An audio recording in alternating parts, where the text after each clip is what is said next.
Hi, everyone. Thank you. I'm really happy to be here. I'm not a doctor. So I was in the most recent cohort, and so I finished my master's degree in December 2016. First of all, I think how everything started was me insisting on applying to only the Fulbright scholarship because I wanted not just a funding opportunity, but also this whole being part of a network and being part of this organization for life, and how everyone was saying. Fulbright enabled me, I think it gave me a big edge when I was applying to universities, because I, surprisingly for me, got into all of the 4 universities that I applied to, 2 of which were Ivy League universities, and I got to go to Cornell. I did the Masters of Professional Studies in International Development, and to just back up a little bit, I went to Cairo University, Faculty of Economics and Political Science, so I wanted to be an economist, and then I decided that I'm really passionate about development and poverty issues, and like many economists, so I was asking myself the question, or many economists and development practitioners, because I worked for a few years before my master's, and my question of interest was, why is development not very effective, or not as effective as it could be? There are so many gaps and so many questions regarding to poverty solutions and all of that. And that's why I chose a professional degree, because it allowed me to gain a set of skills that I could actually use in the field, as in like here in Egypt.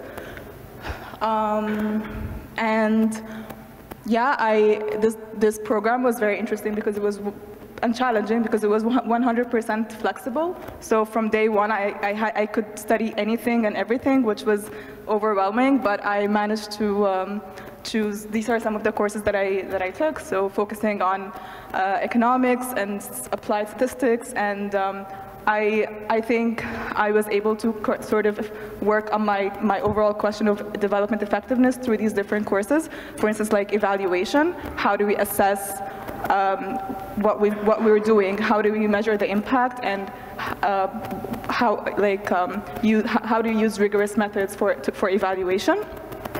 Which is what I did in my thesis, or it was more of a paper. I mean, it was not a full thesis because it was a professional degree, but it took a lot of work. So I did research on the impact. I did a comparative research of impact assessment and impact evaluation methods, because I learned a lot about impact evaluation from an economist perspective, and all of the tools used, like randomized controlled trials and these things. But then I was interested in finding out more about applying that in like poor or resource-constrained environments. What if we don't have $500,000 to fund an evaluation? What are possible tools? And most of the time, the answer was we use the qualitative methods to complement the quantitative methods. And one of the most amazing things that this opportunity provided me, and I'm sure many colleagues, was the access to people who you study with, peers, whether they're students or professors or your advisors or other faculty members and so on, within the university and outside of the university. So of course, within the university, there were many people from organizations which I admire, like World Bank or so on. Basically, this is a picture of me in Washington, D.C., at the World Bank, where I basically emailed some of the people that I would like to speak with, and they said yes, so I went there for some coffees with them as a guest. And this is a picture from the Gateway orientation. No, yes, in Lexington, Kentucky.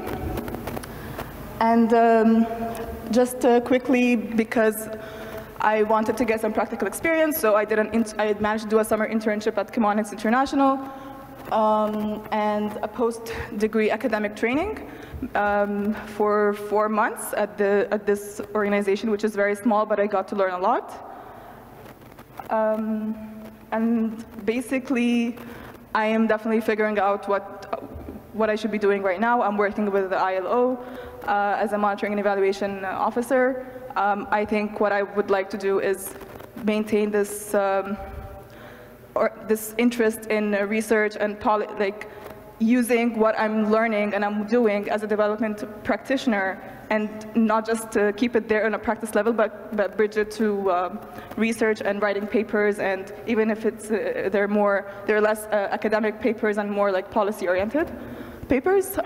So that's what's on my mind right now, and yeah, I think that's it. Thank you.